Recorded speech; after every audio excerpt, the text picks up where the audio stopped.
सोमवती अमावस्या की पूजा विधि इस वीडियो में आपको प्राप्त होगी। साथ ही सोमवती अमावस्या से जुड़े हुए संपूर्ण नियम आपको इस वीडियो में जानने समझने को मिल जाएंगे। साथ ही कुछ उपाय जो सर्वविदित सत्य हैं, अपने आप में अद्भुत हैं, वह भी इस वीडियो में आपको प्राप्त होंगे। आरंभ करते हैं। जैसे कि 17 जुलाई दिन सोमवार के दिन सोमवती अमावस्या का पावन दिन हो रहा है। सबसे पहले पूजा विधि जान लेते हैं। इस दिन सभी महिलाएं, सोमवार हैं तो व्रत भी करेंगे। कुंवारी लड़की भी इस व्रत को कर सकती हैं, पूजन कर सकती हैं, सर्वश्रेष्ठ है। सबसे पहले स्नान इत्यादि कर लीजिए। साफ स्वच्छ होकर आप सभी पीपल वृक्ष के नीचे चले जाइए। सामग्री आप सभी को आवश्यकता होगी 108 कोई भी सामग्री जो आप दान में देना चाहते हैं। मखाने, काजू, बादाम, टॉफ़ी, बिस्किट, खाने की चीज़ होनी चाहिए।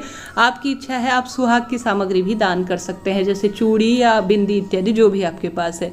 साथ ही आप सभी चाहें तो चावल इत्यादि, कुल मिलाकर जो आपकी इच्छा है बस वह खाने की चीज़ होनी चाहिए। प्याज, लहसुन, तामसिक इत्यादि चीज़ें ना हो, इस बात का ध्यान रखें। जल का लोटा ले जाएं, एक दीपक ले जाएं। कहानी सुनने के लिए अगर घर पर सुनते हैं तो यहाँ पर सुन लें, चाहें तो आप सभी पीपल वृक्ष के नीचे भी सुन सकते हैं।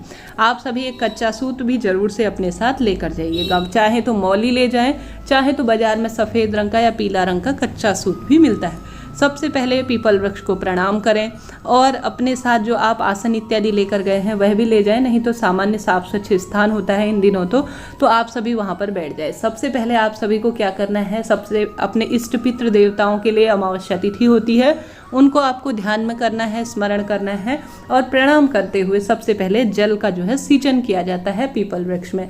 अब जल के जो सींचन में आप वस्तु ले जाना चाहते हैं जल के लोटे में, उसमें गंगा जल जरूर से डालिएगा। पितरों के लिए यह तिथि होती है और सोमवती अमावस्या सौभाग्य के लिए मानी जाती है।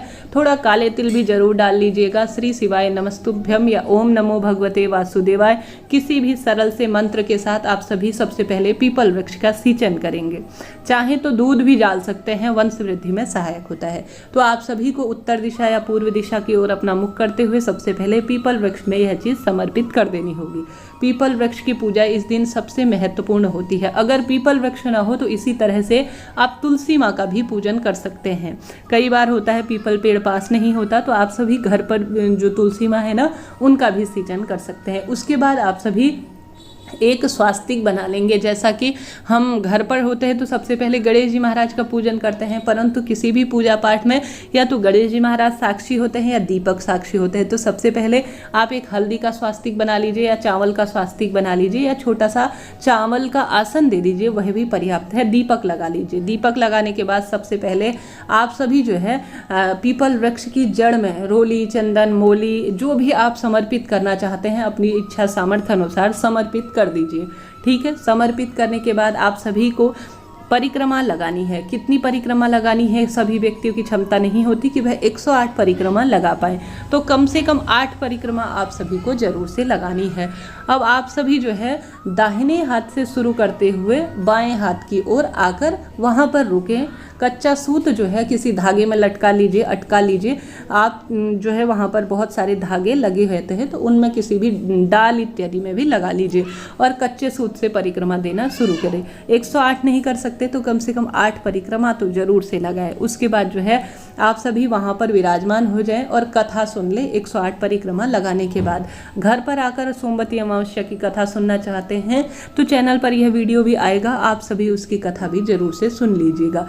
उसके बाद जो है 108 सामग्री जो भी आप दान करने के लिए लेकर गए हैं सबसे पहले पीपल वृक्ष के नीचे समर्पित कर दीजिए।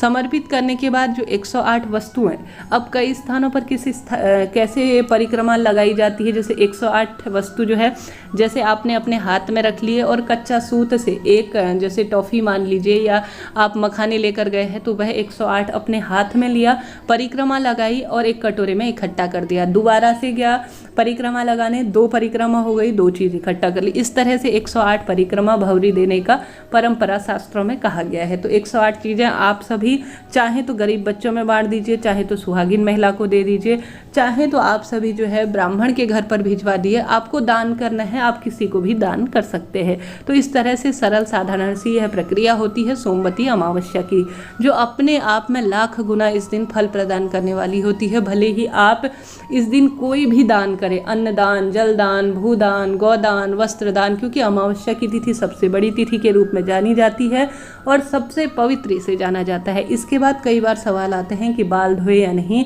तो अमावस्या तिथि है, कई स्थानों पर यह प्रचलन है कि जो है व्रत के दिन बाल नहीं धोए जाते। तो आप अपने कुल पुरोहित अनुसार, अपने क्षेत्र के अनुसार यह कार्य करें।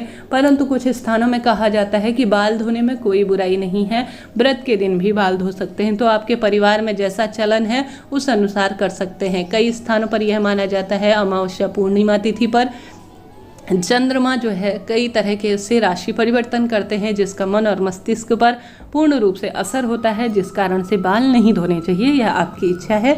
आप सभी जो है किस तरह से अपने हिसाब से जो आपके घर परिवार में रिवाज है उस अनुसार कर सकते हैं। कई बार सवाल आता है मासिक धर्म में क्या यह व्रत करना चाहिए, जैसे कि यह सौभाग्य का व्रत माना जाता है। हमेशा जो भी पितरों के कार्य या दैवी कार्य होते हैं वह मासिक धर्म के 5वें दिन से किए जाते हैं। अगर आपको 5वां दिन है तो आप कर सकते हैं। 4 दिन पूर्ण होने के बाद पूर्ण रूप से बाल धोए, साफ स्वच्छ हो जाए, उसके बाद जो है आप यह पूजा कर सकते हैं, व्रत कर सकते हैं। नहीं तो आपको 5 दिन नहीं हुए हैं तो आप सभी जो है यह पूजा नहीं कर सकते। आपके नाम का दान पुण्य, आप पैसे इत्यादि रख दीजिए कि यह मेरे सोमवती अमावस्या के दिन के दान के पैसे हैं, तो मैं इसे बाद में दान के लिए भेज दूंगी। तो आप एक जगह इकट्ठा कर दीजिए। जब आप सब चीज़ों से निवृत्त हो जाएं तो अपने पितरों का स्मरण करते हुए किसी गौशाला में, किसी पवित्र मंदिर या गरीब जनों को भोजन करवा दीजिए, या पंडित ब्राह्मण जी के घर पर इन चीज़ों को भिजवा दीजिए। कुंवारी लड़की भी जिस तरह से परिक्रमा देती हैं, जिस तरह से पूजा करती है, अपने मनचाहे प्रेम के लिए कर सकती हैं। यह पितरों की तिथि अपने आप में सर्वश्रेष्ठ मानी जाती है।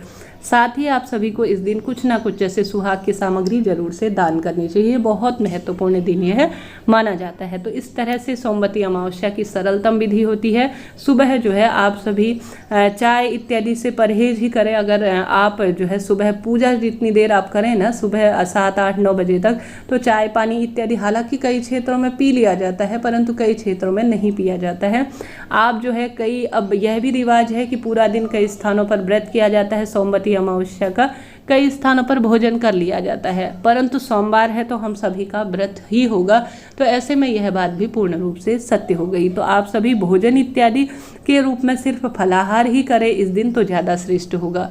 तो सोमवती अमावस्या का शाम को अगर व्रत कर रहे हैं तो सोमवार का दिन है, नमक ना खाएं, सिर्फ मीठा ही भोजन करें, ताकि सोमवार के व्रत का भी आपके मान रह जाए और सोमवती अमावस्या के भी आपका मान रह जाए। महादेव की पूजा हम सभी करेंगे ही। सोमवार का दिन है तो विधि विधान से दोनों जो है आपको पैतृक कार्य भी करने हैं, दैवी कार्य भी करने हैं। दोनों पूजा सरलतम तरीके से करें। पहले महादेव की पूजा कर ले विधि विधान से, और साथ ही सोमवार की कथा सुन ले, साथ ही सोमवती अमावस्या की पितरों की पूजा कर लें और पीपल वृक्ष की पूजा कर लें और उनकी कथा सुन लें।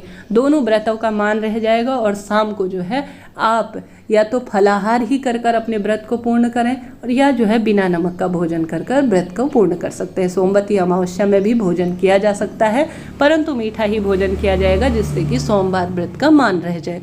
तो दोनों व्रत आ रहे हैं, तो इस तरह से आप अपनी पूजा को संपन्न करें। जैसा मैंने कहा, कुछ ना कुछ आप सभी को दान देना है अपनी क्षमता सामर्थ्य अनुसार। तो कुछ ना कुछ आपको जरूर से इस दिन दान देना है अपने पितरों के लिए। आप सभी को दक्षिण दिशा की ओर मुख करते हुए शाम के समय दीपक जरूर लगाना है, और आवश्यक रूप से पितरों को, इष्ट देवी देवता, कुल देवी देवताओं के नाम से इन दिनों बरसात के दिन है, कोई वृक्ष, पीपल वृक्ष को रोपित करें, बेलपत्र वृक्ष को रोपित करें, निश्चित ही आपको लाभ मिलेगा। सोमवती अमावस्या वाजपेयी यज्ञ के बराबर फल देने वाली होती है, ऐसा शास्त्र प्रमाण कहता है। तो आप सभी को पूर्ण रूप से व्रत का फल प्राप्त करने के लिए भले ही कम सामग्री, एक समय का भोजन ही सही आप दान करते हैं।